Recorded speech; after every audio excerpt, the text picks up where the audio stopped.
Assalamualaikum warahmatullahi wabarakatuh. Selamat pagi anak-anak Indonesia yang hebat. Sebelum belajar, kita berdoa dulu ya. Bismillahirrahmanirrahim. Rabbi shrahli sadri wa yassirli amri wahlul 'uqdatam min lisani yafqahu qawli. Rabbi zidni ilman warzuqni fahman. Amin.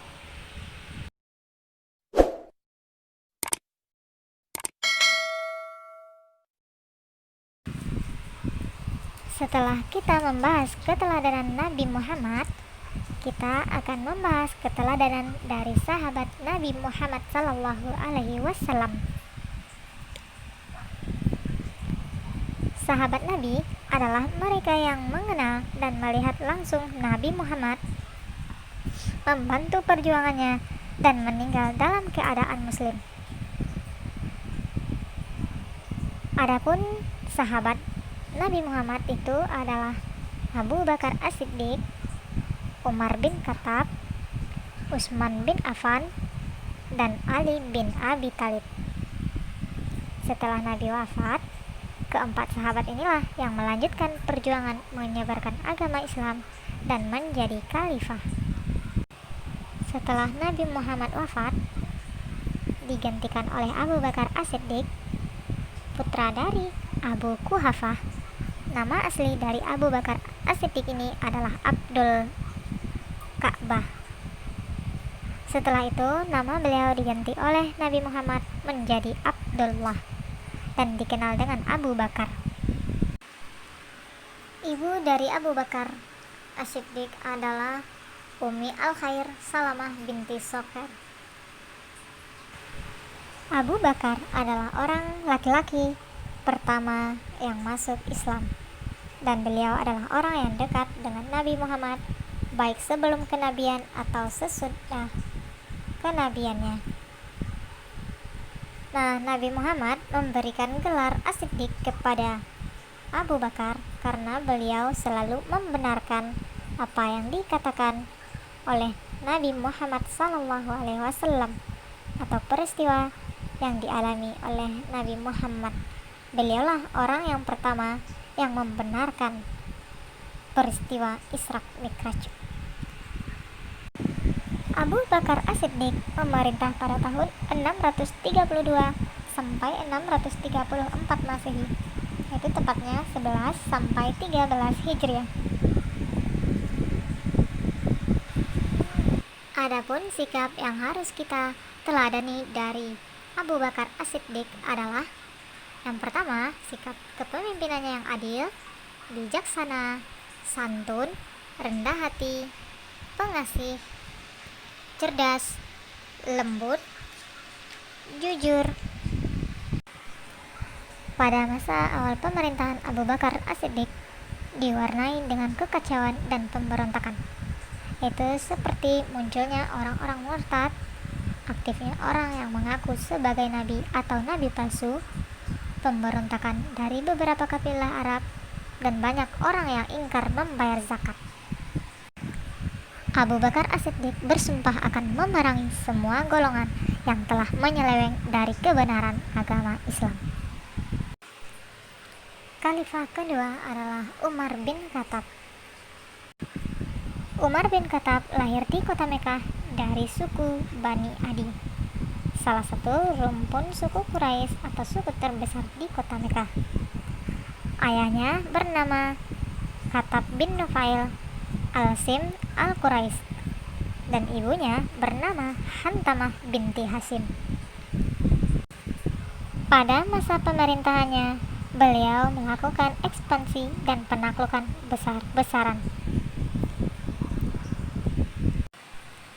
Pada masa Umar bin Khattab, Umar menetapkan mata uang, dan pada masa inilah ditetapkannya kalender Islam dan lambang negara. Umar bin Khattab mampu menciptakan atmosfer pemerintahan yang demokratis, transparan, dan penuh ketaatan kepada Allah. Umar bin Khattab menciptakan sistem pemerintahan yang sebelumnya belum pernah dikenal di negeri manapun.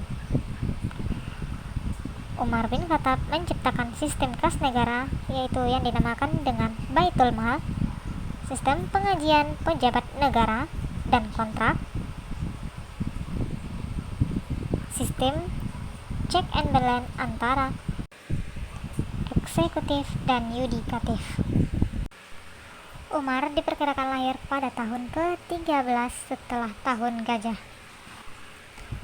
Menurut Imam Al-Zahabi, Umar masuk Islam pada usia 27 tahun. Pada saat itu, beliau mendengarkan kebenaran ayat-ayat Allah, yaitu Quran Surat At-Toha, yang dibacakan oleh adiknya sendiri, yaitu Fatimah. Awalnya Umar sangat menentang keras agama Islam dan Nabi Muhammad SAW dan berniat akan membunuh Nabi. Beliau telah mengasah pedangnya dengan sangat tajam. Saat bergerak ingin melangkahkan kaki untuk membunuh Nabi Muhammad, beliau mendengar bacaan adik kandungnya sendiri, yaitu surat At-Toha. Kemudian beliau mendekati adiknya dan meminta membawa kepada Nabi Muhammad untuk masuk ke agama Islam. Masuk Islamnya Umar bin Khattab adalah berupa jawaban dari doa Nabi Muhammad, yaitu, "Ya Allah, agungkanlah Islam dengan salah satu dari dua lelaki ini, Umar bin Khattab atau Umar ibnu Hisham Abu Jahal."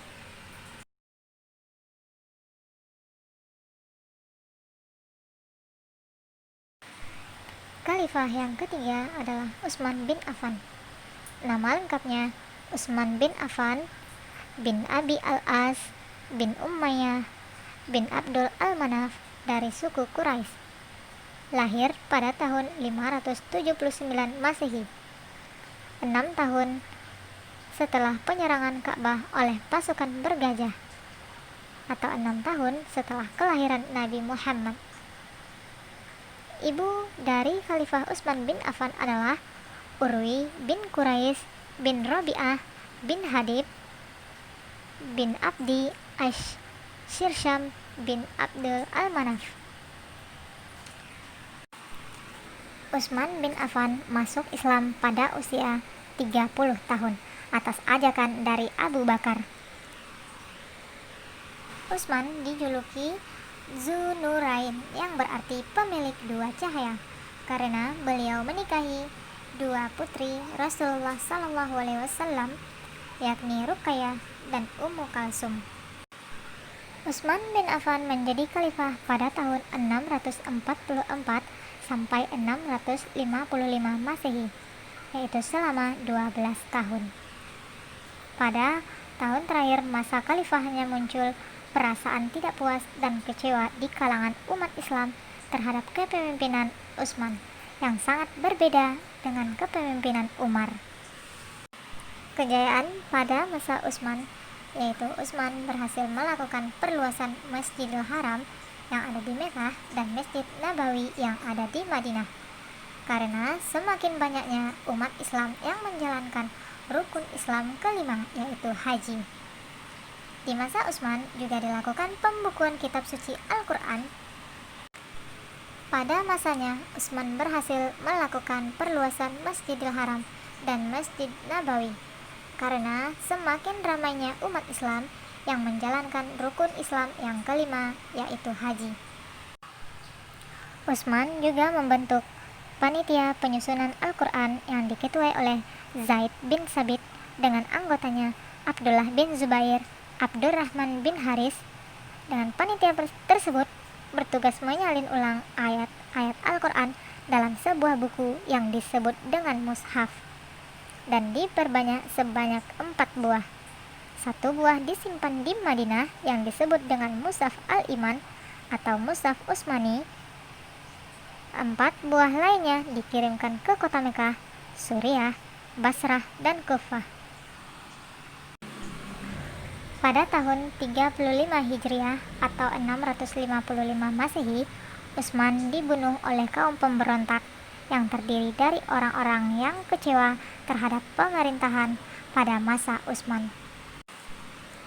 6 tahun periode pertama pada masa Utsman yaitu adalah masa kejayaan, dan 6 tahun berikutnya adalah masa kemunduran dari pemerintahan Utsman. Pada masa Utsman juga terjadi pemberontakan, karena pada masa ini Utsman mengganti para pejabat penting negara dengan orang-orang yang masih mempunyai ikatan kekeluargaan dengannya, sehingga terjadilah kelemahan nepotisme, hal yang memberi pekerjaan kepada anggota keluarga. Dari sinilah bermula puncak kebencian rakyat pada beberapa waktu kemudian yang meletus menjadi pertikaian yang mengerikan di kalangan umat Islam yang mengakibatkan Utsman terbunuh. Khalifah yang keempat kita bahas adalah Ali bin Abi Thalib. Ali bin Abi Thalib adalah sepupu dari Nabi Muhammad, dan setelah menikah dengan Fatimah Az-Zahra, ia menjadi menantu Rasulullah. Ali bin Abi Thalib adalah salah seorang pemeluk agama Islam pertama dari golongan anak-anak. Nama lengkap dari Ali bin Abi Thalib adalah Ali bin Abi Thalib ibnu Abdul Muthalib bin Hisham bin Abdul Manaf bin Qusay al-Quraisy. Ibunya adalah Fatimah binti Asad bin Hisham. Beliau lahir 30 tahun setelah kelahiran Nabi Muhammad atau 10 tahun sebelum Bitsah atau pengangkatan sebagai Rasul.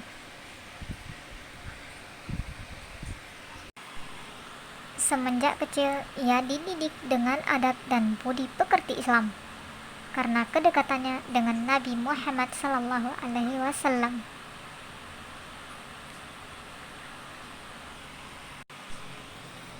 Ali bin Abi Thalib adalah orang yang sangat berani dan merupakan salah seorang yang banyak meriwayatkan hadis.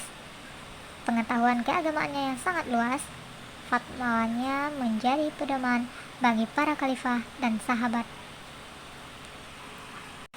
Pengangkatan Ali sebagai khalifah terjadi pada tahun 35 Hijriah atau 656 Masehi, tepatnya 17 Juni.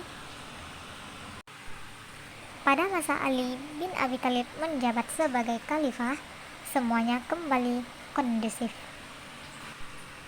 Selain cerdas, Ali bin Abi Thalib adalah sosok pemimpin yang sederhana dan dekat terhadap rakyat kecil. Konflik tidak hanya terjadi pada masa khalifah sebelumnya. Pada masa khalifah Ali juga terjadi konflik, yaitu perang saudara. Adapun perang saudara pada masa Ali tercatat dalam lembaran hitam sejarah Islam, yaitu perang berunta, yaitu Waqiatul Jamal 36 Hijriah atau 657 Masehi. Perang Siffin, sebuah tempat yang tak jauh dari sebelah barat pantai sungai Furat. Perang Siffin ini adalah perang antara perselisihan Ali dan Muawiyah. Pada masa Ali timbulnya aliran-aliran di dalam Islam. Ali memiliki gelar Babibul Ilmi yang artinya cerdas. Ali gugur pada tahun 661 Masehi atau 20 Ramadan 40 Hijriah, tepatnya pada usia 63 tahun.